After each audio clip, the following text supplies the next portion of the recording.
नमस्कार विद्यार्थी मित्रांनो, नोट्स इन मराठी या आपल्या शैक्षणिक यूट्यूब चॅनलवर तुमचं मनापासून स्वागत आहे. ही सुरुवातच आपल्याला सांगते की आज आपण ज्यावर बोलणार आहोत ते कुठेतरी अभ्यासाशी जोडलेलं आहे. हो, पण आज आपण ती अभ्यासाची चौकट जरा बाजूला ठेवूया, नाही का? अगदी.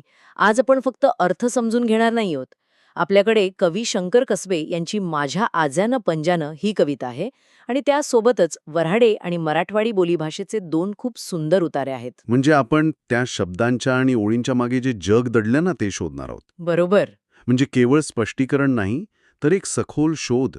आपल्या पूर्वजांचं जगणं कसं होतं, त्यांचे कष्ट, त्यांची भाषा, त्यांचा दृष्टिकोन या सगळ्याचा एकमेकांशी काय संबंध होता, हे उलगडून पाहण्याचा आपला प्रयत्न असेल. आणि गंमत म्हणजे कवितेत जे कष्ट दिसतात ना, तेच कष्ट त्या बोलीभाषेच्या रांगड्या शब्दांत कसे उतरले आहेत हे पाहणं मला वाटतं खूप रंजक ठरेल. चला तर मग कवितेपासूनच सुरुवात करूया. शंकर कसबे यांची ही कविता. ही कविता वरवर पाहिली की असं वाटतं की आपल्या आजोबा-पणजोबांनी केलेल्या कामांची एक यादीच आहे. येसणी, गोफणी, चऱ्हाटं, बाजा, काण्या. हो, फक्त शब्द वाटता सुरुवातीला. पण हे केवळ शब्द नाहीत. बरोबर. म्हणजे पहिलीच ओळ बघा, माझ्या आज्यानं पंजानं रोज इनल्या यसणी, तुझा मातले गोरपे तवा करीती पेरणी. याचा सरळ अर्थ तर सगळ्यांना कळेल की त्यांनी नांगराला बैल जोडायची दोरी विणली म्हणून पेरणी शक्य झाली. पण याच्या पलीकडे काय आहे? याच्या पलीकडे एक असं जग आहे जे पूर्णपणे स्वयंपूर्ण होतं. आज कसं आपण प्रत्येक गोष्टीसाठी बाजारावर अवलंबून असतो, अगदी. पण त्या काळात येसण विणण्याचं कौशल्य किंवा गोफण तयार करण्याचं ज्ञान हे जगण्यासाठी आवश्यक होतं.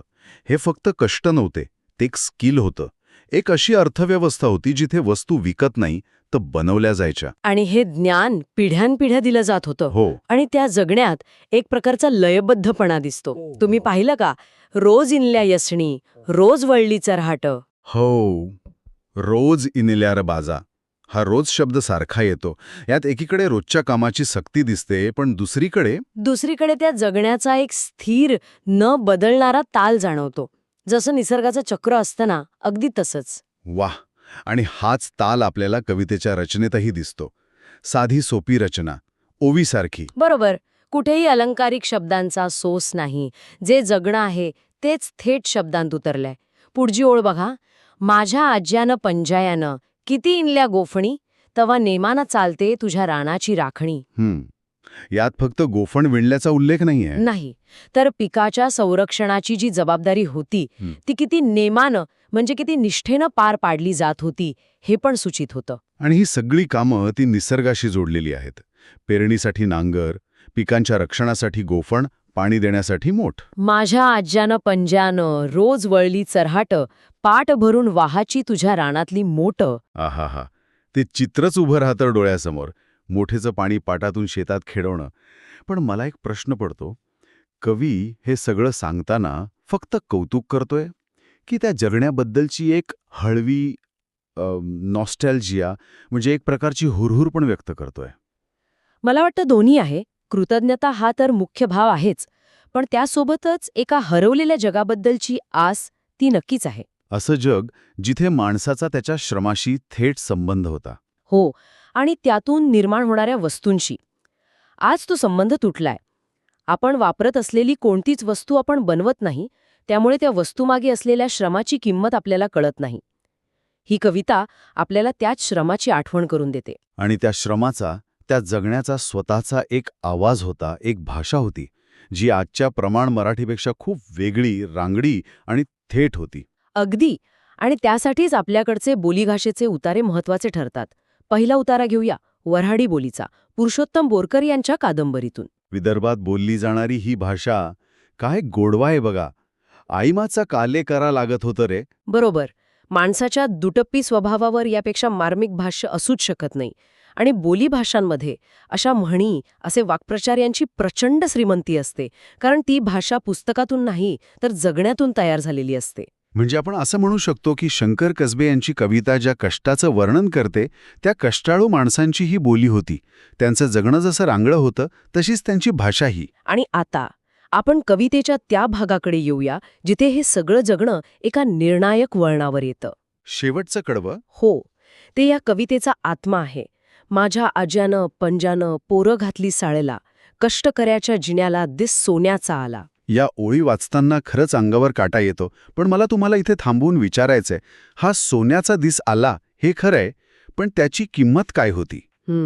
त्यांनी मुलांना शाळेत घातलं, म्हणजे त्यांनी जाणीवपूर्वक पिढ्यानपिढ्या चालत आलेला तो श्रमाचा आणि कौशल्याचा वारसा तिथेच थांबवला. एचणी, गोफणी विणणारी, चराटं वळणारी, ती पिढी शेवटची ठरली. हा एक खूप मोठा त्याग नाही का? हाच या कवितेतील सर्वात महत्वाचा आणि गुंतागुंतीचा मुद्दा आहे. तो सरळ शिक्षणाचे महत्त्व असा नाहीये. तो एका पिढीने घेतलेला एक धाडसी निर्णय आहे. धाडसी. हो. त्यांना हे कळून चुकलं होतं की ज्या स्वयंपूर्ण श्रमावर आधारित जगाचा त्यांना अभिमान आहे, ते जग बदलत्या काळात टिकणार नाही. आपल्या मुलांनी आपल्यासारखं आयुष्यभर काबाड कष्ट करू नये, यासाठी त्यांनी शिक्षणाची वाट निवडली. हा एका युगाचा अंत आणि दुसऱ्या युगाची सुरुवात होती. म्हणजे हा निर्णय सोन्याचा दिवस घेऊन आला, पण त्याने एक संपूर्ण जीवनशैली, एक ज्ञान परंपरा कायमची पुसून टाकली. हो. त्या निर्णयाचे फायदे आज आपण भोगतो आहोत, पण त्याचे एक सांस्कृतिक नुकसानही झालं आहे असं म्हणता येईल का? नक्कीच. हा एक प्रकारचा ट्रेड ऑफ होता. त्यांनी भौतिक कष्टांच्या बदल्यात बौद्धिक प्रगतीची निवड केली. त्यांचं ते जग हरवलं, पण त्या बदल्यात त्यांच्या पुढच्या पिढ्यांना संधींचं एक नवीन जग मिळालं. आणि कविता त्या निर्णयाचा उत्सव साजरा करते. बरोबर. कारण कवी त्या निर्णयाचा लाभार्थी आहे, पण त्या ओळींमागे एका संपूर्ण जगाच्या अस्ताची वेदनाही लपलेली आहे, जी फक्त संवेदनशील वाचकाला जाणवते. आणि ह्या अशा भावनिक, निर्णायक क्षणांना व्यक्त करण्यासाठी बोलीभाषा किती समर्थ असते हे आपल्याला दुसऱ्या उतार्यात दिसतं. मराठवाडी बोली. बालाजी मदन इंगळे यांच्या कादंबरीतील हा प्रसंग, एक आई आणि तिचं अचानक रडणारं बाळ. या उतार्याची भाषा बघा. ती आईची तगमग, तिची भीती इतकी थेट पोचवते. शंकर एकाकीच उठला आणि रडायला. एकाकीच म्हणजे अचानक, पण त्यात एक अनपेक्षित धक्का बसल्याची भावना आहे. आणि पुढचं वाक्य, तरी बी रडायचं रामबना गेलं. रामबना गेलं हा शब्दप्रयोग प्रमाण मराठीत सापडणार नाही. नाही, थांबतच नव्हतं. यापेक्षा रामबना गेलं यात बाळाच्या रडण्याचा हट्टीपणा आणि आईची हतवलता जास्त तीव्रतेने जाणवते. हो ना. आणि तिची भीती वाढत जाते. ती त्याला पायी जवलाले दूध देते, म्हणजे पाजायला, पण तो रडतच पितो. ती त्याची अंगी म्हणजे सदरा काढून पाहते, कुठे काही चावलं तर नाही ना. कुठंच काय विसरणी. या छोट्या वाक्यात तिची निराशा आणि वाढती काळजी दिसते. आणि मग शेजारीनी येते, निलवा, आणि ती बाळाला शांत करण्यासाठी जो उपाय करते, तो तर त्या संस्कृतीचं प्रतीक आहे. बैलाच्या घागरमाळा वाजवून दाखवली. काय सुंदर आणि अस्सल तपशील आहे हा. अगदी. शहरातल्या मुलाला आपण खेळण्या देतो, गाणं ऐकवतो, पण तिथे त्या गावात बाळाला शांत करण्यासाठी बैलाच्या गळ्यातली घुंगरांची माळ वापरली जाते. हा तपशील त्या कथेला, त्या भाषेला आणि त्या प्रसंगाला एका विशिष्ट काळात, विशिष्ट ठिकाणी घट्ट रुतवून ठेवतो. भाषा आणि संस्कृती कसे एकजीव असता याचं हे उत्तम उदाहरण आहे. आणि मग बाळ शांत होतं, तिच्याच खांद्यावर झोपतं. तेव्हा कुठे त्या आईच्या जीवात जीवाला, या बोलीभाषेमुळे तो संपूर्ण प्रसंग आपल्या डोळ्यासमोर जिवंत उभा राहतो. आईची तळमळ, शेजारणीचा आपलेपणा, ते वातावरण, ते आवाज, सगळं काही. अगदी खरंय. प्रमाण भाषेत कदाचित हा अनुभव इतक्या तीव्रतेने आला नसता. तर आजच्या या चर्चेतून आपण काय पाहिलं? त्यांनी केलेल्या त्यागाची आणि दूरदृष्टीची जाणीव करून देते. त्यांनी फक्त शेती केली नाही, तर पुढच्या पिढीचं भविष्य घडवण्याचा एक धाडसी निर्णय घेतला.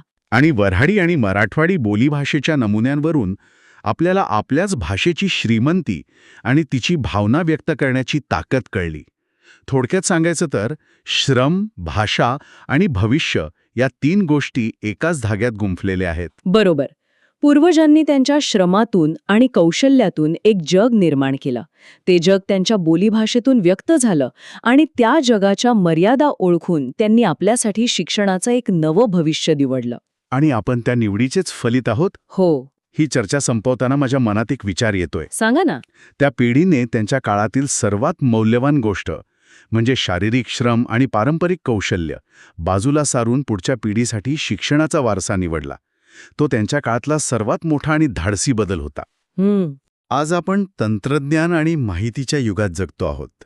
आपल्यासाठी असा कोणता वारसा आहे जो आपण पुढच्या पिढीसाठी तयार करत आहोत? आणि त्याला जोडून मला वाटतं असाही प्रश्न विचारता येईल की त्या लोकांनी घेतलेला निर्णय हा एका जीवनशैलीतून दुसऱ्या जीवनशैलीकडे जाण्याचा होता, बरोबर? हो, एकच मार्ग होता. आज आपल्यासमोर तर निवडीचे अनेक पर्याय आहेत. मग आपला वारसा ही एखादी एक गोष्ट असेल की निवड करण्याचं स्वातंत्र्य देणं हाच आपला खरा वारसा असेल? जसं त्यांनी आम्हाला शिकवलं तसं आपण पुढच्या पिढीला स्वतःचा मार्ग स्वतः निवडायला शिकवत आहोत का? यावर खरंच विचार करायला हवा.